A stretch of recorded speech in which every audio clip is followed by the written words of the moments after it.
یہ بھی آپ نے لفظ سنا ہوگا کہ فلاں بندے سے پتہ نہیں مجھے ویسے اس سے چڑھا ہے، ویسے اس سے نفرت ہے، کوئی وجہ بھی نہیں ہے، ویسے مجھے اچھا نہیں لگتا۔ تو یہ کیا فلسفہ ہوا کہ مجھے وہ ویسے اچھا نہیں لگتا؟ تو یہ کوئی معیار ہے؟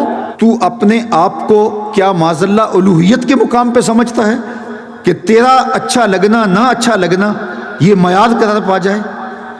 تو بغیر کسی شرعی عذر کے، کسی شرعی علت اور وجہ کے کسی سے دشمنی رکھنا، کسی کے لیے بغض اور کینہ رکھنا، تو یہ ہے شحن، اور یہ شریعت نے منع فرمایا گیا۔ اور جو دل قدورتوں سے بھرا ہوا ہے، آج کی اس مبارک رات میں اس کی بخشش نہیں ہوگی، یہ اللہ کے محبوب کا فرمان ہے۔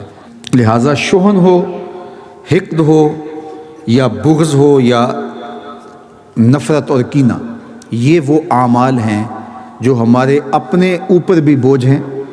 یعنی اگر کسی کے لیے سینے میں بغض ہے، گھٹن ہے، تنگی ہے، تو ہم اس آگ میں خود بھی جلتے رہیں گے۔ وہ بوجھ ہم اٹھا رہے ہیں، وہ تو نہیں اٹھا رہا۔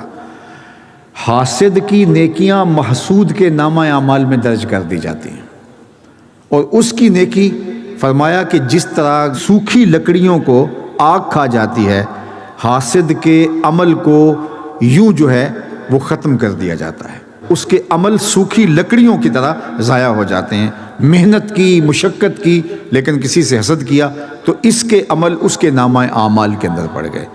حضرت خواجہ اللہ بخش تونسوی رحمۃ اللہ تعالیٰ علیہ کے پاس کوئی شخص آیا، اس نے کہا کہ کچھ لوگ مجھ سے حسد کرتے ہیں۔ تو آپ نے کہا شالا محسود تر تھی میں، اس کا مطلب ہے کہ اللہ تیرے اور حسد پیدا کرے، چونکہ حسد صاحب نعمت سے کیا جاتا ہے۔ تو اس کا مطلب یہ ہوا کہ اللہ آپ کو نعمتوں کی فراوانی عطا کرے، اور دوسرا حاسد کے عمل تیرے نامہ اعمال کے اندر درج ہوتے رہیں۔ تو کہا یہ بد دعا نہیں ہے، یہ تیرے لیے دعا ہے۔ اور حسد ایک ایسا مرض ہے کہ جس کا پھر علاج نہیں ہے۔ حسد کرنے کی بجائے رشک کرنا چاہیے کہ اللہ نے فلاں کو یہ نعمت دی ہے، عزت دی ہے، دولت دی ہے، شہرت دی ہے، صلاحیت دی ہے، علم دیا ہے، عمل دیا ہے، تقوی دیا ہے، میرے مالک وہ بھی تیرا بندہ، تو نے اس کو عطا کر دیا، میں بھی تیرا بندہ، مجھے بھی عطا کر دے۔ حسد کسی کے نعمت کا زوال چاہنا ہے کہ مجھے ملے نہ ملے، اس کے پلے کچھ نہ رہے، لیکن اس کے چاہنے سے تو نہیں ہوتا۔ اللہ دنیا کا نظام اس کے چاہنے سے تو نہیں چلا رہا، اپنی مرضی سے چلا رہا۔ اس لیے حسد کی آگ میں جلنے کی بجائے رشک کی روش اختیار کرنی چاہیے۔ مجھ پہ ان کا کرم ہے، جلتے ہو کیوں اے حاسدو، تم بھی ان کا نام لو ثاقب رضا ہو جائیے۔ تو ان کا نام لے کر کے عزت پائی جا سکتی ہے، وقار پایا جا سکتا ہے۔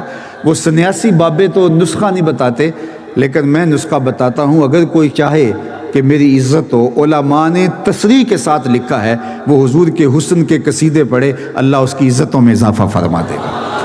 آپ اپنے بچوں میں بیٹھ کے حضور علیہ الصلوۃ والسلام کا حسن بیان کیا کرے، آپ چند دن کے بعد دیکھیں گے کہ آپ کے بچوں کے دل میں آپ کی عزت اور آپ کی محبت پیدا ہونے لگی ہے، اور پھر جب اس کو پھیلائیں گے تو یہ نور پھیلتا چلا جائے گا۔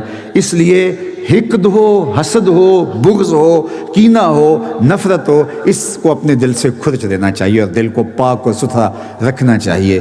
لیکن ہم نے اپنے اندر نہ جانے کیا کیا مصیبتیں پال رکھی ہیں۔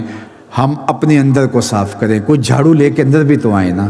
ظاہر کو صاف کرتے رہتے ہیں، شیشے اتے کٹا جمیا کنداں چاڑی جاندے۔ میاں صاحب بولے شیشے اتے کٹا جمیا کنداں چاڑی جاندے، جلدہ نوے سانپ کے رکھ دے ورکے پھاڑی جاندے۔ تو ہمیں اپنے اندر اترنا ہے، اپنے من کی صفائی کرنی ہے۔ جب ہم اپنے اندر کو صاف کریں گے تو پھر اس آئینے کے اندر ہمیں اچھی شکلیں نظر آئیں گی، اچھی صورتیں نظر آئیں گی۔ جب اپنے آئینے پر ہی گرد جمی ہوگی تو ہمیں تو کچھ بھی صاف دکھائی نہیں دے گا۔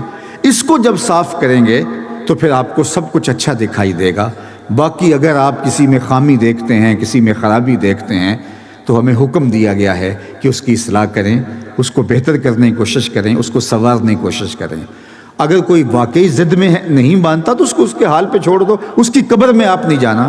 اس کا حسد، بغض، کینہ اپنے سینے میں لے کر کے آپ بوجھ کیوں اٹھایا ہوا ہے؟ اپنے آپ کو ہلکا پھلکا کیجئے اور آج کھرچ کے پھینکیے۔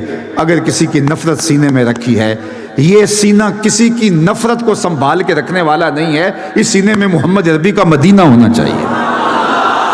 اتنا قیمتی دل ہے، اس کی نفرت، اس کا بغض، اس کا کینہ، کیا ہم ان کے کینے سنبھالتے رہیں؟ میاں وہ جانے، ان کا کام جانے، ہم اس سینے میں سنبھالیں گے تو ابو بکر کی محبت، عمر کی محبت، علی کی محبت، عثمان غنی کی محبت، حسن حسین کی محبت، اس میں محبتیں ہوں گی، اس میں پیار ہوگا، حضور کے غلاموں کی محبت، حضور علیہ السلام سے عشق کرنے والوں کی محبت، اس میں بسے گا تو مدینہ بسے گا۔ جب نظر جھکائیں گے تو آئینہ اتنا صاف ہوگا، دیکھیں گے تو جمال گنبد خضرا دکھائی دے گا۔ تو ہم نے اس کو کیوں میلا کر رکھا ہے؟ جو چیزیں دیکھنے والی ہیں وہ بھی نہیں ہم دیکھ پا رہے۔